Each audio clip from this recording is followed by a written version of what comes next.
주의 음성을 내가 들으니 사랑한단 말일세. 믿는 마음으로 주께 가오니 나를 영접하소서. 내가 매일 십자가 앞에 더 가까이 가오니 구세주의 흘린 보배 피로써 나를 정케 하소서. 주여 넓으신 은혜 베푸사 나를 받아주시고 나의 품은 뜻 주의 뜻같이 되게 하여 주소서.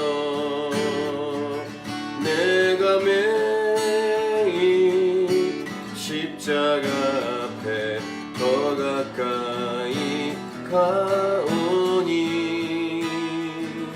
구세주의 흘린 보배 피로써 나를 정케 하소서. 주의 보좌로 나아갈 때에 어찌 아니 기쁠까. 주의 얼굴을 항상 배우니 더욱 친근합니다. 내가 매일 십자가 앞에 더 가까이 가오니 구세주의 흘린 보배 피로써 나를 정케 하소서. 우리 구주의 넓은 사랑을 증량할 자 없으며 주가 주시는 참된 기쁨도 헤아릴 수 없도다. 내가 매일 십자가 앞에 더 가까이 가오니 구세주의 흘린 보배 피로써 나를 정케 하소서.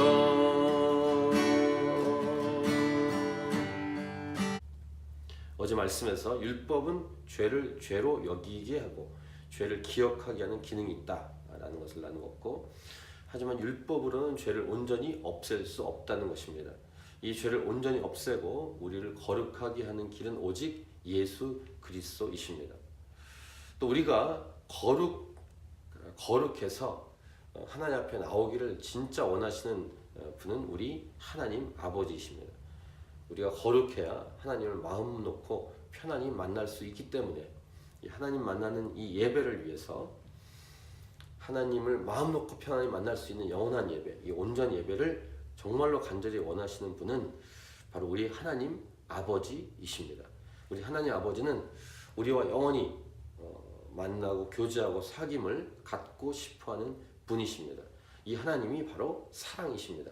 사랑은 영원히 함께하고 싶어하는 것입니다.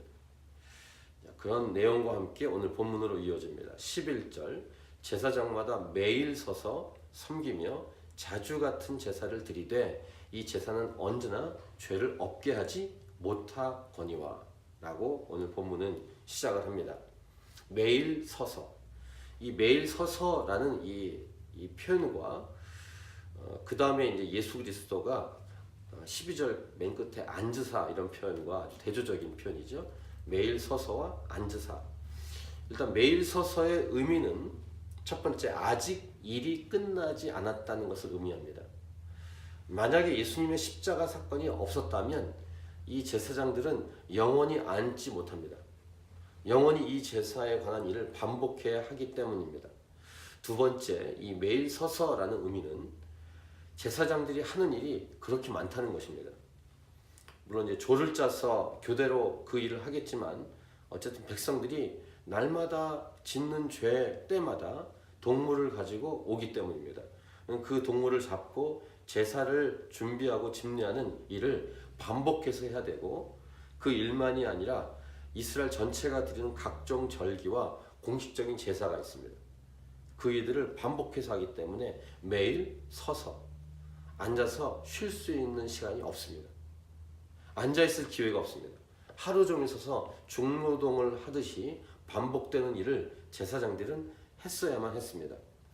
예수님이 아니었으면 이 제사와 절기에 관한 일을 끝이 없이 할 뻔했습니다.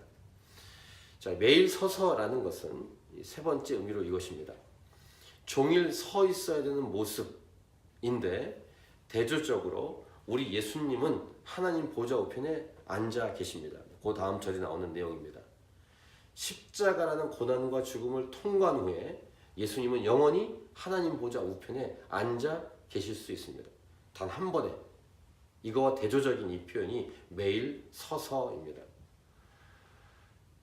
이 놀라운 일, 이 일이 온전히 예수님을 통해서 마무리가 되었습니다. 한 번에 이 일이 해결되었습니다. 소위 말해서 어떤 걸 샀을 때 메인테넌스가 필요하지 않습니다. 보수하고 보완해야 될 일이 전혀 없이 완벽하게 일이 예수님으로 인해서 마무리가 된 것입니다. 그래서 12절을 같이 읽겠습니다. 오직 그리스도는 죄를 위하여 한 영원한 제사를 드리시고 하나님 우편에 앉으사. 매일 서서 아주 대조되는 표현, 앉으사. 매일 서서 일하는 그 모습과 그럼에도 불구하고 해결되지 않은 그 일이 예수님으로 인해서 한 번으로 해결되고 하나님은 앉으사. 하나님은 앉으신 다음에 이제 기다리십니다. 기다리시는 것은 뭘 기다리냐면 아직 이 땅에 구원을 받을 사람이 남아있고 아직 복음을 듣지 않은 민족들이 있기 때문에 하나님은 그때까지 기다리십니다. 마지막을 기다리십니다. 그래서 13, 14절 보세요. 그 후에 자기 원수들을 자기 발등상이 되게 하실 때까지 기다리시나니. 그다음 14절 그가 거룩하게 된 자들을 한 번의 제사로 영원히 온전하게 하셨느니라. 이렇게 오늘 본문을 기록합니다. 그 다음에 저자는 예레미야서에 있는 예레미야 말씀을 가지고 인용해서 설명하는데 15절부터 18절의 말씀입니다. 15절 또한 성령이 우리에게 증언하시되 하면서 예레미야 31장 33절과 34절 이렇게 두 절을 인용합니다. 그 다음 본문에 16절 주께서 이르시되 그날 후로는 그들과 맺을 언약이 이것이라 하시고 내 법을 그들의 마음에 두고 그들의 생각에 기록하리라 하시노에. 예수님의 십자가 사건의 놀라운 내용은 뭐냐면 예수님을 믿으면 예수님의 영이신 성령님이 그 사람 안에 들어오신다는 것입니다. 이것을 성령의 내주라고 부르죠. 그 표현을 예레미야를 통해서 우리에게 주신 말씀이 이것입니다. 16절에 읽은 것처럼 그들과 맺을 언약은 이것이다 라고 말하면서 내 법을 그들의 마음에 둔다. 이렇게 있었다가 없었다가 하는 게 아니라 아예 새겨버린다. 그 다음 그렇게 예수님을 분명히 믿고 성령님이 들어온 사람들의 죄와 그들의 불법을 17절 기억하지 않는다. 하나님 완전히 도말하시고 하나님의 기억 속에서 완전히 지워버리십니다. 이게 구원입니다. 하나님의 완전한 우리의 모든 죄를 사하신 사건입니다. 이것이 예수님의 사건으로 한 번에 이루어진 것입니다. 예수 믿으면 예수님을 믿은 사람들의 모든 죄를 하나님은 다시는 기억하지 않으신다는 말씀입니다. 이것이 바로 단 한 번에 완전히 해결되었다라는 설명, 표현, 말씀입니다. 이것이 예수님의 십자가 사건입니다. 그래서 18절 이것들을 사하였은즉 다시 죄를 위하여 제사 드릴 것이 없느니라. 얼마나 완벽하고 온전한지를 설명하고 있죠. 예수님의 사건이 얼마나 온전하고 완벽한지. 이 말씀을 믿으면 어떤 일이 우리 안에 일어나겠습니까? 하나님을 만나는 시간은 더 이상 공포의 시간이 아니다. 하나님 만나는 시간은 기대와 기쁨과 흥분과 감격과 감동의 시간이 되는 것입니다. 이것이 우리가 드리는 예배입니다. 지금의 예배. 자, 그 다음 말씀 19, 20절은 이것이 이제 노래로 찬양곡으로 만들어진 유명한 말씀이죠. 우리 19, 20절 같이 읽겠습니다. 그러므로 형제들아 우리가 예수의 피를 힘입어 성소에 들어갈 담력을 얻었나니 그 길은 우리를 위하여 휘장 가운데로 열어놓으신 새로운 살 길이요 휘장은 곧 그의 육체니라. 십자가의 보혈 완전하신 사랑이 그 노래를 그 형제가 만들었는데 이 말씀을 가지고 만들었죠. 완전한 예배. 그전에는 지성소에 들어가는 것은 아무나 못 들어가고 우리 이미 여러 이 앞에서 말씀 나눈 것처럼 공포와 긴장의 시간이었고 1년에 딱 한 번 대제사장 한 명이 대속죄일에 딱 한 번 들어갈 수 있었지만 들어갔어도 조금만 실수와 잘못이 있으면 즉사하는 그 무시무시한 하나님과의 만남. 이런 만남이, 이런 부담감이 있는 만남이 이제는 예수님으로 인해서 누구든지 어느 때나 편하고 자유롭게 예수님 안에서 예수님의 이름으로 언제든지 누구든지 나아갈 수 있게 된 사건. 한 번으로 해결한 사건. 하나님 품에 편안하게 기쁨을 안길 수 있는 사건이 이루어졌다. 이것이 우리가 드리고 있는 예배다라는 것입니다. 근데 만약에 이러한 예배, 오늘 이 히브리서를 통해서 우리가 설명해 준 이 예배를 생각해 볼 때 이 예배가 만약에 지겹고 따분하거나 졸렸고 때우는 시간이라고 여긴다면 구약 시대보다 훨씬 더 못한 삶을 살아가는 것이 아닐까 이렇게 생각해 보게 됩니다. 구약 시대 때는 이게 두렵고 떨림으로라도 나갔지만 지금은 두렵고 떨림은 아닌데 따분하고 졸려온 시간으로 예배를 때운다면 구약 시대보다 훨씬 못한 삶을 살아가는 것이라고 생각해 볼 수 있겠습니다. 그리고 만약에 예배를 그렇게 지겹고 따분한 시간으로 때운다면 예수님의 그 희생의 가치를 정말로 낮추는 평가절하는 태도라고 할 수 있겠습니다. 그래서 예배에 임하는 예배자의 태도가 얼마나 중요한지를 오늘 말씀을 통해 생각해 보아야 할 것입니다. 우리의 예배와 태도, 예배의 중심 이 부분에 대해서 이제 오늘 본문의 후반부는 이렇게 말씀해 줍니다. 21, 22절 보시면 또 하나님의 집 다스리는 큰 제사장에 계시네. 예수님이시죠. 그래서 22절 우리 같이 읽겠습니다. 우리가 마음의 뿌림을 받아 악한 양심으로부터 벗어나고 몸은 맑은 물로 씻음을 받았으니 그러니까 이미 받았죠. 참 마음과 온전한 믿음으로 하나님께 나아가자. 첫 번째 오늘 정리한 메시지입니다. 믿음으로 예배해라. 이제 믿음에는 온전한 믿음, 참된 마음 이것이 들어가 있는 예배 태도라고 할 수 있겠습니다. 참 마음과 온전한 믿음, 믿음으로 예배하라. 이게 첫 번째 정리할 수 있는 메시지라고 할 수 있겠습니다. 그 근거는 예수님께서 완전히 우리의 모든 죄를 해결해 놓았기 때문에 믿음으로 예배해라. 참 마음과 온전한 마음으로 하나님께 나아가라. 이렇게 우리에게 권면해주고 있습니다. 두 번째 23절입니다. 23절 같이 읽겠습니다. 또 약속하신 이는 미쁘시니 우리가 믿는 도리의 소망을 움직이지 말며 굳게 잡고 두 번째 메시지는 이 소망을 단단히 붙잡으라. 우리 예배 태도의 두 번째입니다. 소망을 단단히 붙잡고 예배하라. 그 근거는 마찬가지입니다. 약속하신 하나님께서 신실하시기 때문입니다. 약속을 반드시 지키시는 신실한 하나님, 그리고 약속을 반드시 지킬 수 있는 능력이 완전한 전능한 하나님이시기 때문에 소망을 움직이지 말고 굳게 잡고 나아가라. 이게 두 번째 메시지입니다. 그 다음에 24절 같이 읽겠습니다. 시작. 서로 돌아보아 사랑과 선행을 격려하며. 세 번째 메시지입니다. 서로 사랑하라.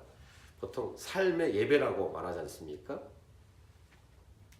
삶의 예배는 하나님과의 수직적인 관계가 옆에 있는 관계, 수평적인 관계, 옆에 있는 사람들과의 관계로 이어지는 것이라고 할 수 있겠습니다. 삶의 예배. 지난 주일날 설교 내용처럼 하나님과 관계가 사람들과 관계로 이어진다, 이런 내용을 나누었는데, 바로 옆에 있는 사람과의 관계의 그 삶이 바로 하나님 앞에서 하는 삶의 예배라고 말할 수 있겠습니다. 서로 사랑하라. 이렇게 세 가지의 내용을 우리에게 믿음으로 예배하고, 소망을 잡고 굳게 잡고 나아가고, 세 번째 서로 사랑하라. 결국 믿음, 소망, 사랑인데, 이렇게 하는 삶의 예배의 결론적인 메시지가 이제 바로 마지막 오늘 본문의 25절 내용입니다. 제가 자주 인용하는 구절이죠. 어떻게 보면 이 세 번째 서로 사랑하라는 이 메시지의 적극적인 모습이라고 할 수 있겠습니다. 자, 25절을 같이 읽습니다. 시작.